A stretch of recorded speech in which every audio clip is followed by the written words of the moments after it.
자, 1번 문제부터 한번 볼까요? 첫 번째 문제는 우편의 의의를 묻고 있습니다. 우편의 의의. 자, 우편의 의의를 묻고 있는데 우리는 제일 첫 페이지죠. 6페이지 보면 되겠습니다. 6페이지. 6페이지의 내용을 보면 되겠고, 자, 1번부터 한번 보도록 하겠습니다. 자, 우편은 국민이 일상생활에서 요런 문제는요, 여러분, 공부를 하실 때 키워드를 잘 잡으세요. 키워드를. 자, 우편은 국민이 일상생활에서 평균적인 삶, 요런 거 키워드 잡아주시는 거예요. 이런 거.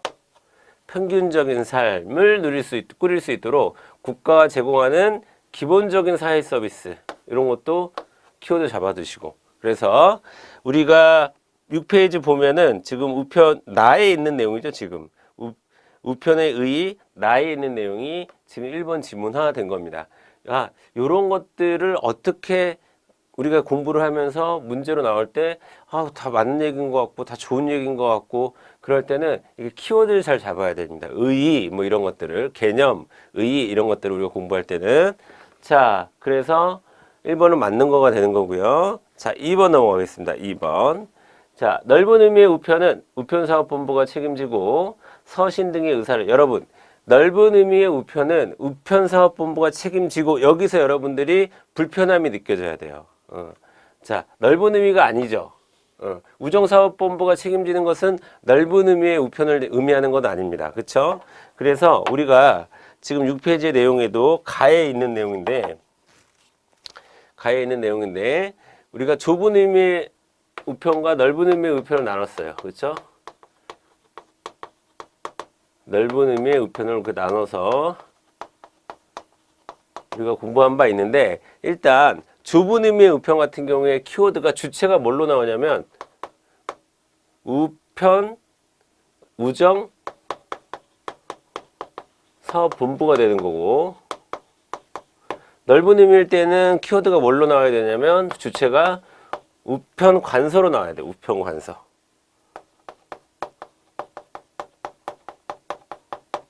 그렇죠?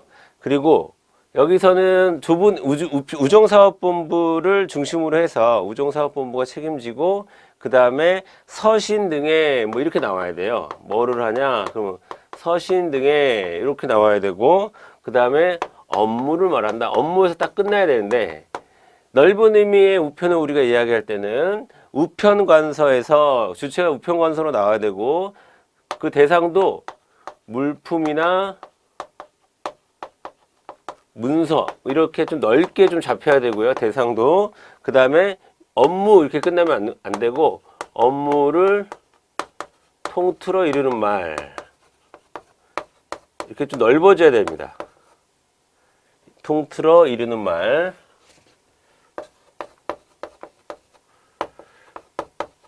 자, 뭔 말인지 아시겠죠? 우리가 우편이라고 하는 것에 지금 의의를 얘기하는 거예요. 우편의 의의. 좁게 봤을 때는 주체가 우정사업본부로 떠야 되고, 넓게 봤을 때는 우편관서로 조금 우편과 관계된 모든 부서, 이렇게 좀 넓어져야 되는 거고요.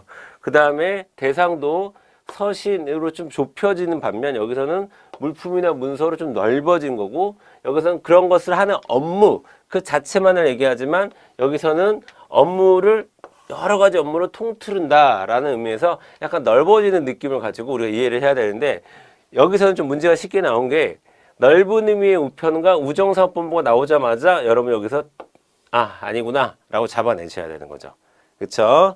그래서 이거는 넓은 의미를 좁은 의미로 바꿔주시면 되는 거죠. 그러면 이제 맞는 지문이 되는 겁니다. 그쵸? 좁은 의미의 우편은 우정사업본부가 책임지고 서신 등의 의사를 전달하고, 그쵸? 지금 우리가 키워드를 잡아야 될 거, 우정사업본부, 서신 등의 의사 전달, 그 다음에 업무, 여기서 다 끝나야 돼요. 업무를 의미한다. 여기서 끝나야 돼요. 그래서 정답은 2번이 되겠습니다. 자, 3번. 그럼 3번이 이제 맞는 지문이라는 얘기죠. 한번 살펴볼게요. 우편은 주요 통신수단의 하나로 모든 분야에서 정보를 전달하는, 이런 거 키워드를 잡아두면 좋겠죠? 중추, 신경과 같은, 이런 표현들.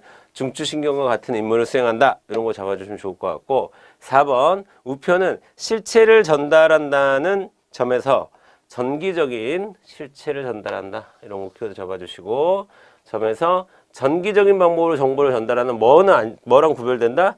전기통신과는 구별된다 라고 보였습니다. 그래서 우리가 제가 우편이라고 하는 것은 문자 메시지라든가 그 다음에 이메일 뭐 우리가 많이 하는 카톡 이런 거 다 안 된다고 그랬어요.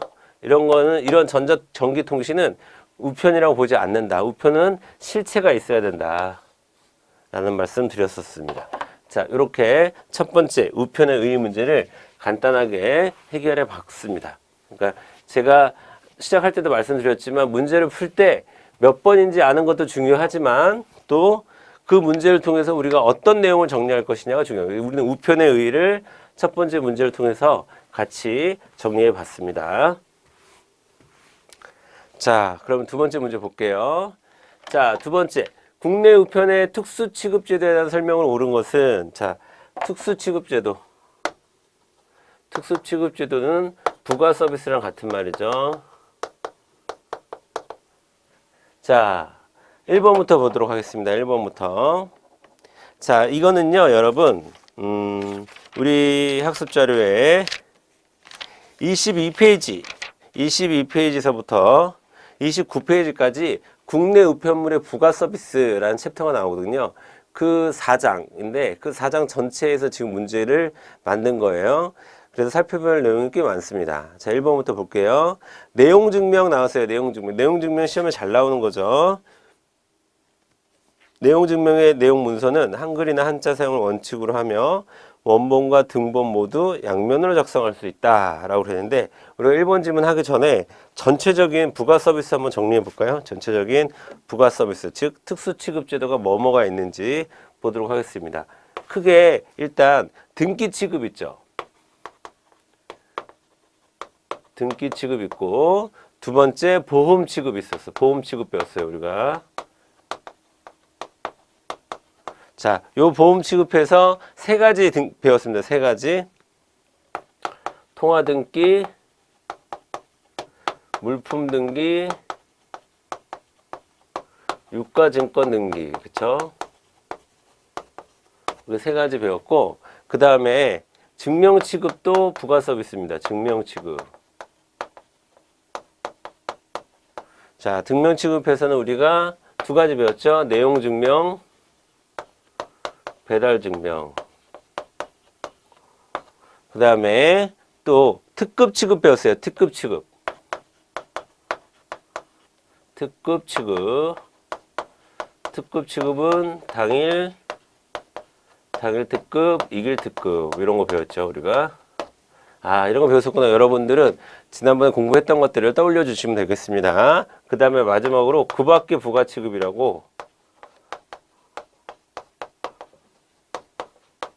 그 밖에 부가 취급이라고 특별 송달 배웠던 게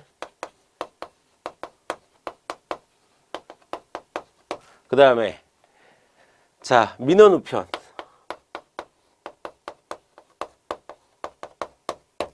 그 다음에 뭐 대금 교환 서비스 이런 것들. 그 다음에 뭐 착불 배달.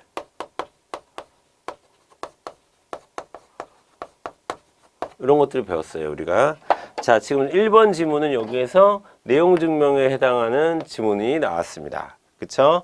자, 내용 증명에 대한 지문이 나왔고요. 우리 책에서는 25페이지에 그 내용이 있겠네요. 25페이지 3번 증명 취급의 1번 내용 증명에서 보면 자, 보면 내용 증명에서 우리가 언제 내용 증명에서 제일 중요한 것은 이것도 1번 지문도 뭐 중요하긴 하겠지만 더 중요한 것은요. 내용 증명은 어떤 내용의 문서를 언제 어떤 내용을 언제 누구에게 보냈는지에 대한 것을 증명하죠. 이거는. 그런데 이거 자체가 뭐는 없어요?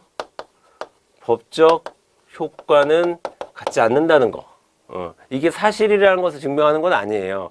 그 내용 증명으로 보낸 우편물의 내용 그 자체를 법적으로 효과가 있는 사실이라고 증명하는 것은 아니지만 이런 내용을 언제 누가 누구에게 보냈는지, 예, 그런 것들은 우리가 증명할 수 있는 게 내용 증명입니다. 그렇죠? 그런 사실이 좀 더 중요하고요. 자, 1번은 맞는 지문이에요. 자, 여기서 옳은 거 찾으라고 했으니까 1번이 정답인데, 내용 증명의 내용 문서는 한글이나 한자 사용을 원칙으로 합니다. 맞아요. 한글이나 한자 사용을 원칙으로 하며 원본과 등본 모두 양면으로 작성 가능하다. 그래서 여기서는 크게 중요한 내용은 아니지만 한글 한자 사용, 그 다음에 양면 작성 이런 것들을 가지고 문제를 구성했습니다. 그렇죠?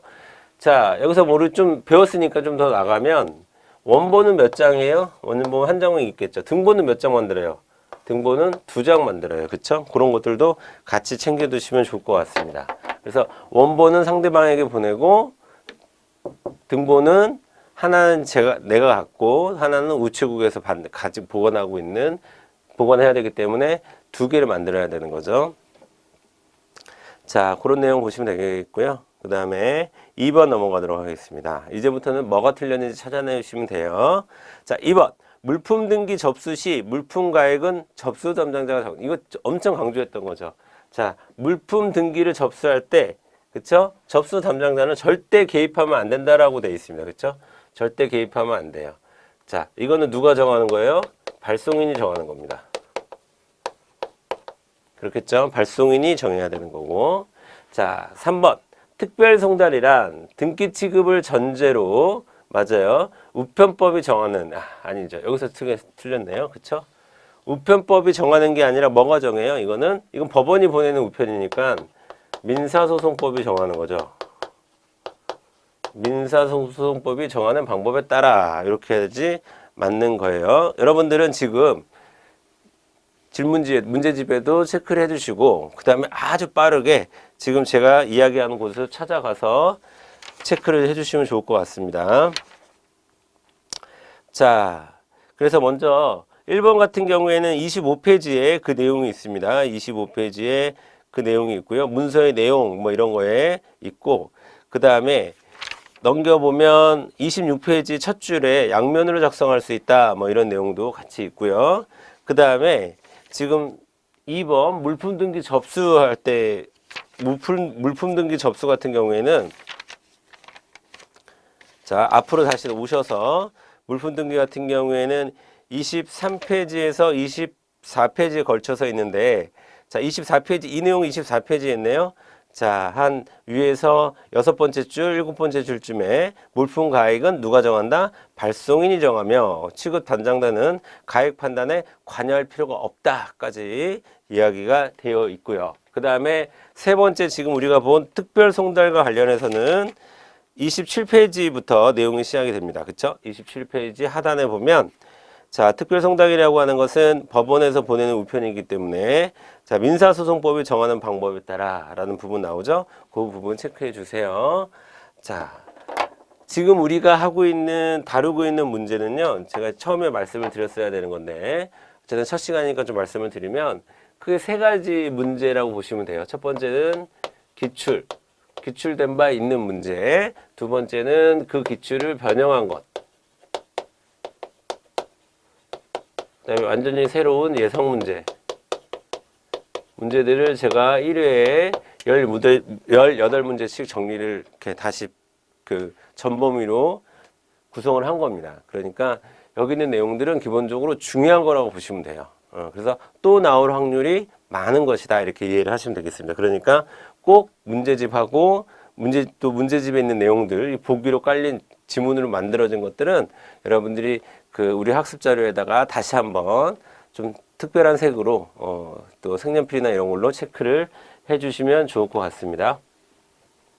4번 통화등기. 통화등기는 또 앞으로 와야 되는 거죠. 통화등기. 자, 통화등기에 국내외 통화를 수취인에게 직접 배달하는 제도다. 뭐가 틀렸을까요? 여기서는 국내외 하면 안 되죠. 외가 안 되죠. 국내 통화만 되죠. 국내 통화만. 자, 그래서 틀린 게 없는 것은 1번이 되는 거예요. 국내 우편의 특수취급제도에 대한 설명으로 옳은 것은 이라고 했으니까. 자, 그렇게 해서 우리 2번까지 봤습니다. 그 다음에 3번 보도록 할게요. 3번. 우체국 택배에 관한 설명으로 옳은 것은 이라고 해서 우체국 택배 자체가 하나의 단독 문제로 구성이 되어 있네요. 자, 여러분들은 학습 자료는 18페이지 보시면 됩니다. 18페이지. 18페이지. 자, 우체국 택배라고 하는 것은요. 그쵸? 우체국 택배라고 하는 것은 소포 우편물 방문 접수 서비스. 접수에 대한 하나의 브랜드죠. 그렇죠? 그걸 우리가 우체국 택배다라고 이야기를 하는 거죠, 지금. 자, 그래서 약자로 KPS라고 부르기도 한다. 그렇죠? 코리아 파셀 서비스라고 부르기도 한다라고 되어 있습니다. 자, 1번부터 보겠습니다. 옳은 것을 찾는 거예요. 소포 우편물을 자주 발송하는 경우에는 정기, 부정기 이용 계약을 체결하여 별도의 전화 없이도 정해진 시간에 방문 접수를 받을 수 있다. 맞습니다. 정답은 1번이 되겠네요. 정답은 1번입니다. 자, 그리고 2번부터 이제 뭐가 틀렸는지 한번 볼게요. 파손 분실 시 최대 50만 원이죠. 50만 원. 최대 50만 원. 자, 최대 50만 원까지 보상을 하게 되고요. 이거는 이제 손해배상 파트를 보면 여러분들이 확인하실 수 있으세요. 그 다음에 3번. 이용요금은 지역구분 없이 동일요금을 적용한다 라고 했는데 지역구분을 없이 동일요금을 적용할 수는 없는 거죠. 그쵸? 뭐 제주도로 가는 거하고 집 근처로 가는 거하고는 다른 거죠. 그쵸? 서울 시내에서 왔다 갔다 하는 거하고 서울에서 제주도로 보내는 거는 요금은 당연히 다를 수밖에 없죠. 그래서 우리가 요금은 기본적으로 중량에 따라 달라지는 거예요. 중량이나 부피. 그쵸? 그 다음에 운송수단, 어떤 운송수단을 이용할 것이냐, 항공을 이용할 것이냐, 선편을 이용할 것이냐 등등. 그 다음에 이제 지역, 이런 것들에 따라서 요금은 결정이 되는 겁니다. 기본적으로. 자, 그 다음에 그렇기 때문에 동일 요금이 적용될 수는 없는 거예요. 동일 요금이 적용될 수는 없는 거고. 4번 방문 접수 지역은 6급, 이거 틀렸죠? 그렇죠? 6급 7급이 아니라 4급, 5급 우체국이 설치되어 있는 시군 내의 배달구이다.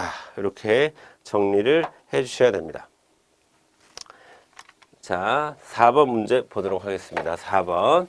4번은 국내 이제 손해배상에 관련한 문제인데요. 손해배상. 손해배상 그 자체로 시험 문제 굉장히 자주 나오는 거예요. 손해배상. 국내 우편물 손해배상에 대한 설명으로 옳은 것은입니다. 1번부터 보기 전에 먼저 우리가 손해배상을 받는 흐름 정리 한번 해보겠습니다.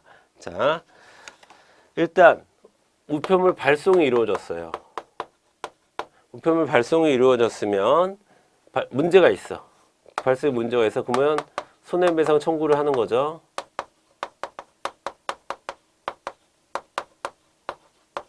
손해배상 청구를 하는데요. 요 기간이 있어요. 요 기간이. 이거를 어떻게 해야 되냐면 1년 내에 해야 됩니다. 1년 내에. 자, 내가 우편물을 발송하고 1년 내에 손해배상 청구를 할 수 있는 겁니다. 손해배상 청구를 하면요. 이제 해당 우편 관서에서요. 손해배상을 할지 말지 결정을 하겠죠. 아, 이거 손해배상 해야 되는 거구나. 하지 말아야 되겠고. 이건 괜찮다. 우리 잘못이 아니다. 어쩔 수 없는 거였다. 뭐 등등 판단을 할 거 아닙니까? 그래서 이젠 심사 과정이 있고요. 심사 후에 결정을 내립니다. 그래서 손해배상을 해야 되겠다라고 결정을 내리면 손해배상 결정서를 보내요. 이 결정서가 이제 보내면 도달을 하겠죠. 이 결정서가 도달을 하고 그 다음에 손해배상 액을 청구하는데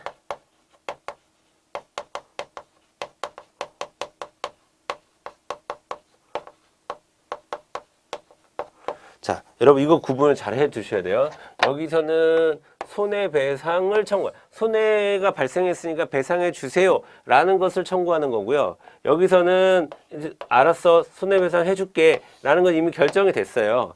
결정이 돼 있는 상태에서 그러면 결정했으니까 그 액수를 주세요 라는 걸 다른 거예요. 이거는 손해를 배상해 주세요라는 거고, 이거는 손해배상 결정이 됐습니다. 그래 줄게. 그럼 주세요. 얼마 주세요. 이렇게 얘기할 수 있는 겁니다. 요게 필요한 기간이 5년 내에 이게 이루어져야 되는 거죠. 그래서 우리가 앞에서는 1년 내에, 뒤에서는 5년 내에 이렇게 되는 거예요. 결정서가 도달한 다음에 5년 내에 이 배상 청구를 해야 돼요. 그래야 손해배상액을 받을 수 있는 겁니다. 요 흐름이 일단 제일 중요하고요. 손해배상에서는 1번부터 보도록 하겠습니다. 손해배상금은 손해배상 결정서가 청구권자에 도달한 때로부터 기산하여, 자, 3년간 청구하지 않을 때는 소멸된다라고 되어 있는데, 3년간이 아니라 몇 년? 5년이 되는 거예요. 5년. 5년간 청구하지 않을 때는, 5년간 청구하지 않을 때는 소멸되는 겁니다. 2번, 손해배상 청구는 당해 우편물을 접수한 관서 및 배달 관서에서 발송인이 신청한 경우에만, 아닙니다. 발송인 말고 발송인이 신청하는 경우에만이라고 되어 있는데, 만자 때문에 틀린 거죠. 발송인뿐만이 아니라 발송인하고, 그 다음에 발송인이 승인한 수취인도 가능하죠. 수취인도 가능한데 발송인만이라고 했으니까 안 되는 거예요. 2번도 틀린 질문이 되는 겁니다. 그래서 우리가 보통 문제를 많이 풀다 보면요, 만 뭐 이런 글자가 들어가면 일단 의심을 해봐야 돼요. 자, 3번, 손해배상액은 한도의 범위 내에서 실제 손해액을 배상하는 것이며, 그 다음에 보험 취급, 즉 안심소포 씨는 신고가액을 배상하는 것이다. 자, 그렇게 질문이 나왔는데 3번이 맞는 질문입니다. 틀린 게 없어요. 3번 같은 경우에 틀린 게 없는 겁니다. 그래서 우리가 보통 우리가 이 신고가액을 보험가액이라고 얘기할 수 있고, 그렇죠? 보험가액이라고 할 수 있고, 10만 원에서 300만 원 사이에서 10만 원에서 300만 원 사이에서 이제 신고를 할 수가 있는 거죠. 자, 4번 보도록 하겠습니다. 손해배상 청구 기한은 그 우편물을 발송한 다음 날로부터 1년이다 라고 했는데, 1년은 맞는데 발송한 다음 날로부터가 아니에요. 발송한 날로부터예요. 이런 것들 발송한 날로부터. 자, 이런 것도 확인해 주셔야 됩니다. 자, 그래서 이거는 우리가 페이지 39페이지에서요 41페이지에 해당하는 부분에 지금 이 손해배상 내용이 쫙 있는데, 거기서 좀 뽑아서 문제가 나온 겁니다. 그래서 거기를 잘 살펴보면서 이제 여러분 복습하실 때 어떻게 하시라고요? 여기 있는 지문을 우리 학습 자료에서 찾는 거예요. 그래서 체크해 놓는 것이 첫 번째 공부가 되는 거예요. 그게 제일 중요한 공부입니다. 지금 문제풀이 하시면서 그거 하시고, 나중에 이제 시험 직전에 막 암기하실 때 그 체크된 거 중심으로 이제 암기를 하시면 되는 겁니다. 자, 그래서 요거는,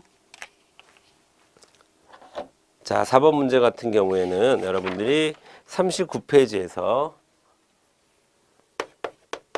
41페이지까지의 내용을 보시고 정리를 하시면 되겠습니다.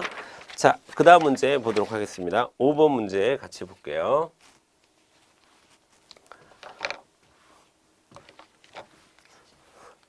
자, 다음은 이제 소표 우편물 접수에 대한 문제가 나왔는데요. 소표 우편물 접수. 자, 다음 중 소표 우편물 접수에 대한 설명을 옳지 않은 것은 이라고 되어 있습니다. 자, 소표 우편물 접수는 여러분 학습자료 17페이지 보시면 됩니다. 17페이지. 17페이지에 내용이 자세하게 나와 있고요. 자, 1번부터 보도록 하겠습니다. 등기소포는 우편물에 해당 금액을 현금으로 증납만 가능하다라고 했는데, 일단 만자 들어가면 제가 의심해야 된다고 그랬죠. 만자.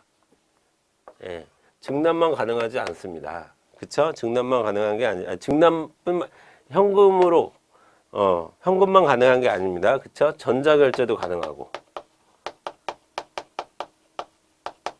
그 다음에 뭐 신용카드도 가능하고. 그 다음에 우표로도 가능하고, 그 다음에 증납이 아니라 현금이 아니라 이런 것도 가능하다는 얘기예요. 그리고 증납이 아니라 뭐도 가능한 거예요? 혼합도 가능합니다. 그래서 다 가능해요. 그러니까 정답은 1번이 되겠습니다. 1번이. 옳지 않은 거 찾는 거니까 이제 2번부터 맞는 거죠. 그러니까 우리가 키워드만 한번 찾아볼게요. 자, 착불소포는 우편물의 수취인에게, 그쵸? 착불소포는 수취인에게 우편요금을 수납하고 세입 처리한다. 자, 이런 거 키워드로 잡아두시면 좋을 것 같고 3번 보도록 하겠습니다. 자, 내용품에 대하여 발송인이 허위로 진술하고 의심이 가는 경우에는 개피를 요구하고, 이상해요, 이거 열어봐 주세요를 요구하고 내용품을 확인해야 되고, 만약에 발송인이 이를 거부해요. 그러면 우리도 접수를 거절하면 됩니다. 그쵸? 그 다음에 4번 보도록 하겠습니다. 우편물의 포장 상태 검사 및 내용품의 성질, 모양, 용적, 중량 및 송달 거리 등에 따라 송달 중에 파손되지 않은, 이 파손되는 건지 잘 봐야 되고, 그쵸? 그 다음에 다른 우편물에 손상을 주는 것은 아닌지도 확인을 해야 되고, 그 다음에 질긴 종이 이런 것들 키워드 잡아주시면 좋겠죠?